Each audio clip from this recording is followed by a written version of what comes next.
जिसकी नेकियों का पलड़ा भारी होगा वो कामयाब हो जाएगा, जिसकी नेकियों का पलड़ा हल्का, गुनाह का पलड़ा भारी हो जाएगा, वो जो है वो नाकाम हो जाएगा। इसके सारी जिंदगी गुनाहों की दलदल में इंसान गिरता चला जाए, लेकिन ज़मीर कभी ना जागे, ये चीज़ नहीं होनी चाहिए। और गुनाह इस कदर उसकी ज़िंदगी में आ चुके हैं, उसकी नस नस में रच बस गए हैं, उसके जिस्म के साथ चिपक गए हैं, उसके जिस्म का इतना हिस्सा बन चुके हैं कि इंसान गुनाह को छोड़ने का ख्याल तक भी उसको नहीं आता, और उसको गुनाह लगता ही नहीं है, जुर्म और जुर्म लगता ही नहीं उसको। जो अल्लाह के लिए गुनाहों को छोड़ देता है, अल्लाह फिर उससे कहीं दर्जे बेहतर चीज़ें अता करता है। अल्लाह रब्बुल इज़्ज़त को हमसे हरगिज़ ये मतलूब नहीं है कि हम में से हर शख्स जो है वो 101% जो है वो गुनाह से पाक साफ हो जाए और उससे ज़िंदगी में कोई गुनाह ही ना हो। अल्लाह को हरगिज़ ऐसा मतलूब नहीं है। लेकिन वो अल्लाह तो खुद कहते हैं, नबी इस्लाम की हदीस नोट कीजिए, नबी इस्लाम ने फरमाया वल्लज़ी नफ्सी बियदी, अल्लाह की कसम, लौ लम तुज़निबू लज़हब अल्लाहु बिकुम वलजाअ बिकुम मिन युज़निबून फयस्तगफिरून अल्लाह फयगफिर लहुम। अल्लाह की कसम, अगर तुम ऐसे हो जाओ फरिश्तों की तरह के कोई गुनाह भी ना करो तो अल्लाह तो तुम्हें ले जाएगा अपनी जन्नतों में। दुनिया में फिर अल्लाह ऐसे लोगों को आबाद करेगा कि जो गुनाह गलतियां भी उनसे होंगी, फिर अल्लाह से माफ़ी भी मांगेंगे, तौबा भी करेंगे, अल्लाह उनको माफ़ भी करेगा। क्योंकि अल्लाह ये पसंद करते हैं बंदा मुझसे माफ़ी मांगे, बंदा तौबा करे, इस्तिग़फ़ार करे, मेरी तरफ पलटे, रुजू करे, सब कुछ छोड़ छाड़ के मेरी तरफ आए। अल्लाह को ये पसंद है।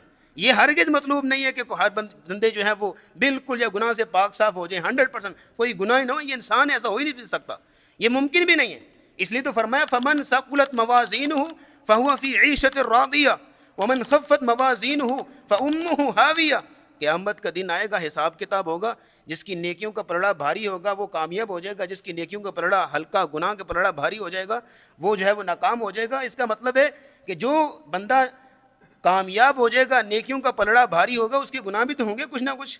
इसलिए ये मतलूब हरगिज़ नहीं है कि 100% गुनाहों से पाक साफ हो जाए। लेकिन मतलूब क्या है वो ज़रा सुनिएगा। असल चीज़ अल्लाह को मतलूब है वो ये है कि इंसान अपने रब के सामने अकड़े ना, डटाई और जुर्रत के साथ गुनाह ना करे, जसारत के साथ गुनाह ना करे। ये नहीं है कि बार बार गुनाह किए जा रहा, लेकिन कभी कोई खौफ आ ही नहीं रहा, दिल में रब का डर आ ही नहीं रहा, दिल में कोई मलामत आ ही नहीं रही, कोई शर्मिंदगी आ ही नहीं रही। गुनाह का इतना आदी हो चुका है कि किसी सूरत भी जो है वो दिल में ज़मीर जो है वो उसको झंझोड़ता ही नहीं है। ऐसी कैफियत नहीं होनी चाहिए कि अल्लाह के सामने अकड़े नहीं। अब एक बंदा है जो नमाज भी नहीं पढ़ता, और दूसरा यह है कि जो और गुनाह किए जा रहा है, तो ये अल्लाह के सामने अकड़ रहा है ना, अल्लाह के सामने अकड़ रहा है। एक तो यह है कि जिस चीज को करने का अल्लाह ने हुक्म दिया था वो नहीं कर रहा, और उल्टा जिन कामों से मना किया था वो किए जा रहा है। इतनी बड़ी डटाई, इतनी बड़ी जुर्रत, इतनी बड़ी जसारत, ये जसारत नहीं होनी चाहिए। अल्लाह को ये मतलूब है, ये डटाई नहीं होनी चाहिए कि सारी जिंदगी गुनाहों की दलदल में इंसान गिरता चला जाए, लेकिन ज़मीर कभी ना जागे, ये चीज़ नहीं होनी चाहिए। और आज आपको पता है कि हमारे माशरे के अंदर शैतान ने अपने जाल और हथकंडे हर तरफ बिछा दिए। लालच है, तमा है, हवस है, शहवत है, लज्जत है, और यह इस तरह की कई चीज़ें जो है वो, और इंसान इनकी दलदल में जो है गिरता चला जा रहा है। और इंसान गुनाहों का इतना आदी हो चुका है, इतना रसिया हो चुका है कि किसी सूरत भी गुनाह को छोड़ने का ख्याल तक भी उसके दिल में नहीं आता। और गुनाह इस कदर उसकी ज़िंदगी में आ चुके हैं, उसकी नस नस में रच बस गए हैं, उसके जिस्म के साथ चिपक गए हैं, उसके जिस्म का इतना हिस्सा बन चुके हैं कि इंसान गुनाह को छोड़ने का ख्याल तक भी उसको नहीं आता, और उसको गुनाह लगता ही नहीं है, जुर्म और जुर्म लगता ही नहीं उसको।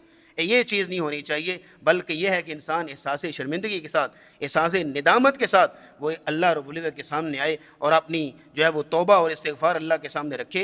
ये अल्लाह उसको फिर एजाज़ देंगे। मन तरक लिल्लाहि शैअन अव्वदहुल्लाहु खैरम मिन, जो अल्लाह के लिए गुनाहों को छोड़ देता है, अल्लाह फिर उससे कहीं दर्जे बेहतर चीज़ें अता करता है।